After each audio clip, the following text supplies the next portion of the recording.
नमस्कार, स्वागत है आपका उद्धार न्यूज में। मैं हूं आपके साथ राज यादव। आज हम बात करेंगे योगी सरकार में बाल योगी की और रामराज वाली सरकार की।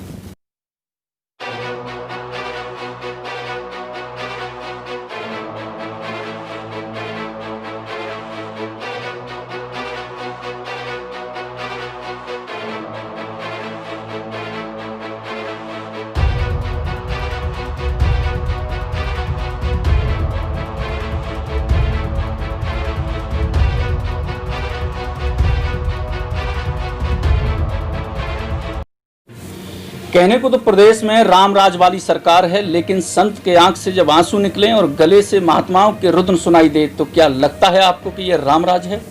मेरी क्षमता नहीं थी कि मैं इतना बड़ा वकील कर पाऊं। मैंने वकील किया और विश्वास मानो, मैंने तो अपने आप को गिरवी रख के नहीं वकील किया। मेरी क्षमता नहीं थी, फिर भी मैंने किया।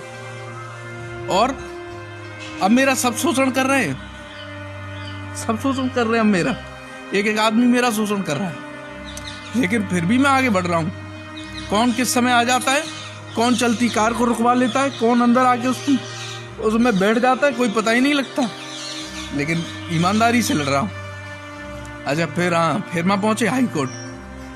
हाई कोर्ट में जब मैंने अपनी बात रखी तो उन्होंने कहा हम 15-16 तारीख तक इस काम को करा लेंगे, कोई दिक्कत नहीं है, बस आप वीडियो मत बनाना, क्योंकि वीडियो बनाओगे तो पब्लिक के लिए ये बात जाएगी तो अच्छा नहीं लगेगा। हमने कि भैया नहीं बनाएंगे वीडियो। 20 तारीख तक 22 तारीख तक कोई वीडियो नहीं बनाई। लोगों में उत्साह कम हो रहा था।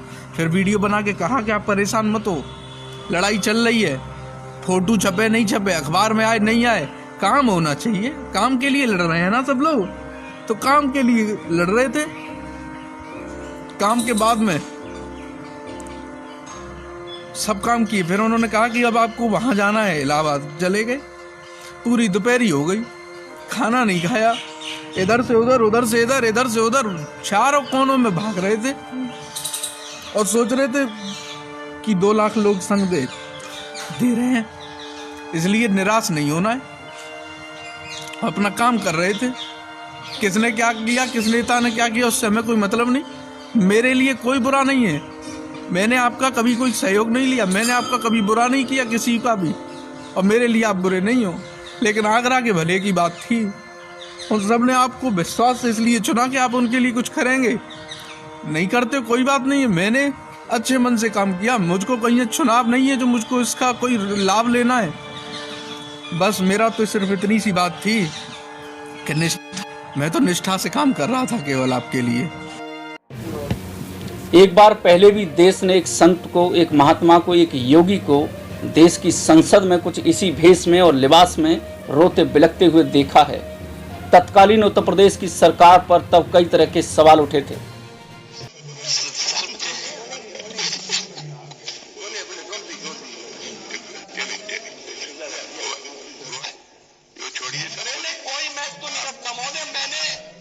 मैंने अपने जीवन से संन्यास लिया है, अपने समाज के लिए।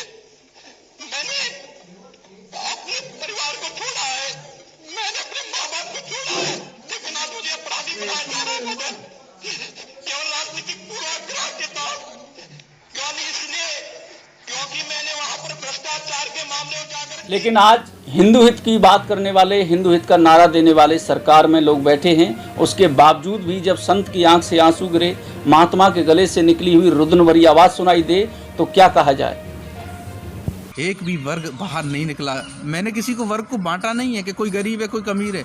हर वो वर्ग जिसका शोषण हो रहा है उसके लिए मैंने एक प्रयास किया कि भाई सबने अपनी जमा पूंजी खर्च करी, सबने कर्जों पे पैसे ले लेके नहीं अपनी रातें काटी हैं। लोगों के रोजगार छिन गए हैं। लोगों की ऐसी स्थितियां हो गई हैं कि बड़ी मुश्किल से शहर आए थे अपने बच्चों को लेके, आज दोबारा से गाँव की ओर चले गए पलायन करके, क्योंकि रोजगार नहीं बचा। किसी भी प्रतिष्ठान पर 30% से ज़्यादा लोग नौकरी नहीं कर रहे हैं। ऐसे में टोरेंट वालों को क्या अपनी जमा ऊर्जा खर्च नहीं करनी चाहिए जिसका 1 दशक से तुम शोषण कर रहे थे? एक अच्छे मन से, एक साफ मन से मैंने एक उम्मीद उठाई।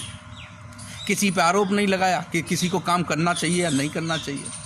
बस मैंने एक सच्चे मन से काम किया कि लॉकडाउन अवधि का बिल माफ़ होना चाहिए, और मैंने काम करना शुरू किया। 25 तारीख हमारी 24 को सुनवाई है। 24 को हमारी फाइल को दबा दिया उन लोगों ने, नहीं हुई सुनवाई। 25 आई, हम मई 24 तारीख को यहाँ पे टोरेंट वाले आ गए, लाइट को काटने के लिए मंदिर की, और मुझसे पूछने लगे कि हाँ या मीटर कहाँ लगा हुआ है।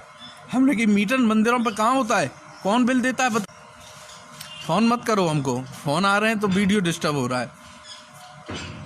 हमने कि किस धार्मिक स्थल पे है मीटर, तो उन्होंने चारों ओर मंदिर में फैल गए चारों ओर जाके, और कहने लगा मुझे नहीं पता कि धार्मिक स्थल है, हिंदू का स्थल है, मुस्लिम का, मुझे कोई मतलब नहीं है, मुझको ऑफिस से भेजा है कि यहाँ की लाइट को मुझको हटाना है। हमने वीडियो बनाना शुरू किया, वो भाग गए।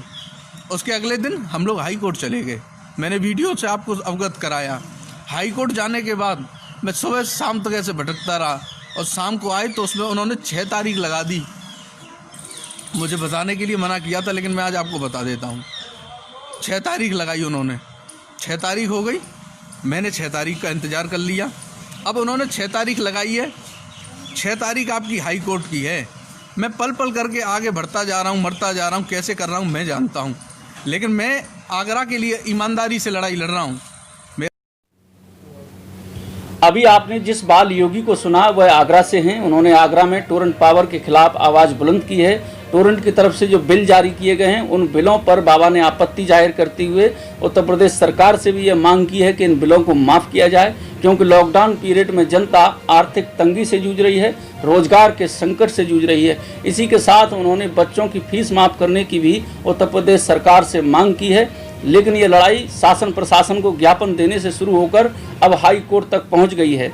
इसके बाद शुरू हुआ उत्तर प्रदेश में दमनकारी नीति का खेल, जहां बाबा को तानाशाही रवैया अपनाते हुए योगी सरकार दबाना चाहती है। उनकी शिकायतों को वापस लेने का दबाव बनाया जा रहा है। शायद यही वजह है कि बाबा इस तरीके से आज लोगों के सामने फेसबुक से रूबरू हुए।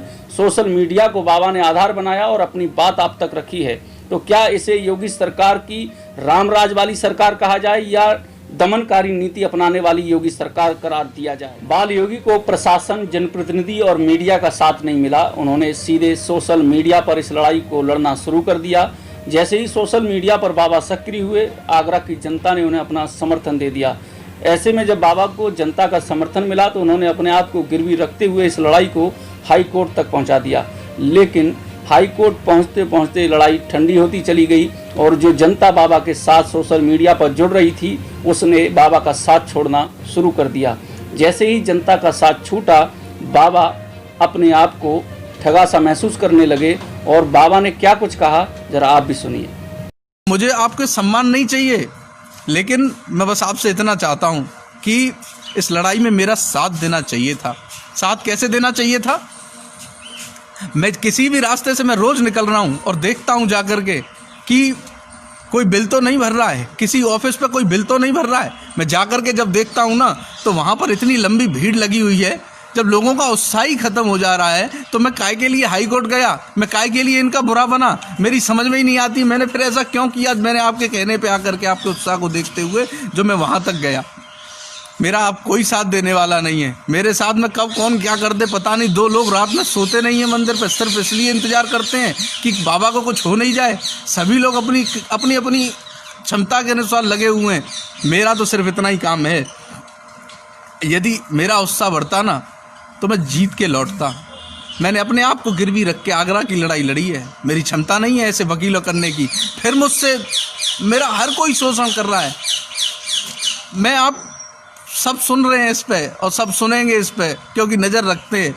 जैसे ही मैं कुछ कहूँगा तो फिर मेरा शोषण शुरू हो जाएगा। लेकिन फिर मैं आज आपसे बता देता हूँ, सभी लोग मुझ पे नज़र रखे हुए हैं। कौन क्या करे कोई पता नहीं है। कौन तीसरा आके इसको दुश्मनी को निकाल ले वो भी पता नहीं है। मेरा बस इतना सा काम था। आप मेरा उत्साह बढ़ा देंगे ना। प्रधानमंत्री जी ने कहा कि लला कोरोना आ गया है, वो बजाओ बांस, बंदूड़े, तमूड़े, क्या घंटी, घड़ियाल बजाओ, मोमबत्ती जलाओ। आपने जलाई, देश का उत्साह बढ़ाया आपने। चला गया क्या? नहीं गया ना, अभी भी है शहर में। उन्होंने कहा कि आप अब मोबाइल जलेंगे तो आपने जलाए, लाइट बंद करेंगे तो आपने करी, गया? नहीं गया ना। उनका उत्साह वर्धन हो रहा था, लेकिन मेरा उत्साह वर्धन नहीं हुआ।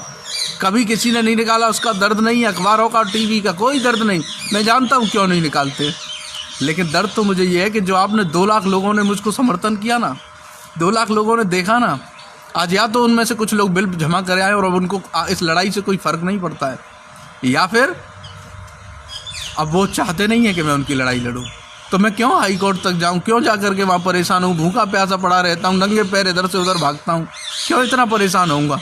मेरी आपसे सिर्फ इतनी अनुरोध है, सबका मन की करते हो, सबके मन की करते हो, लेकिन अपना छप्पर नहीं बांधा जाता। आपने अपने लिए कुछ नहीं कर सकते हो। ये तो आपके घर की बात थी ना, आपके लिए लड़ रहे थे ना। आपके स्कूल की फीस है, आपके मकानों के किराए हैं, आपके राशन के खर्चे हैं, आपके लाइट के बिल हैं, इसलिए कुछ राहत आपको देनी चाहिए। ऊर्जा मंत्री को अपनी जमा ऊर्जा खर्च करनी चाहिए। अरे जीवन में पहली बार ऐसी बीमारी आई, मैं दुनिया के लिए घंटे घड़ियाल बजाए हैं, लेकिन एक बार अपने लिए भी तो करो, अपना छप्पर भी तो बांधो, अपना जो छप्पर खुल गया है। खैर अभी भी बाल योगी इस लड़ाई को आगे भी लड़ने का दम भर रहे हैं, इस सब के बावजूद कि उन पर तानाशाही रवैया अपनाया जा रहा है। अब सवाल ये उठता है कि आखिर रामराज सरकार चलाने वाले योगी आदित्यनाथ आखिर क्या कर रहे हैं। जब उनके ऊपर आफत आई थी तो उन्होंने देश की संसद के अंदर अपनी पीड़ा को व्यक्त किया था, रोकर बिलक कर अपनी बात को रखा था, तत्कालीन उत्तर प्रदेश सरकार पर सवालिया निशान खड़ा किया था। लेकिन आज उत्तर प्रदेश के मुख्यमंत्री स्वयं योगी आदित्यनाथ हैं। ऐसे में एक योगी जब रोता है, अपने मरने की, मौत के डर की बात करता है, तब इसको किस तरीके से लिया जाना चाहिए, जरा आप भी सोचिए। जब जनता के हित की आवाज़ उठाने वाला एक संत अपने आप को दमनकारी नीति का शिकार बता रहा हो, तब उत्तर प्रदेश की सरकार पर क्या सवाल होने चाहिए। फिर होगी मुलाकात नए विषय पर। नमस्कार।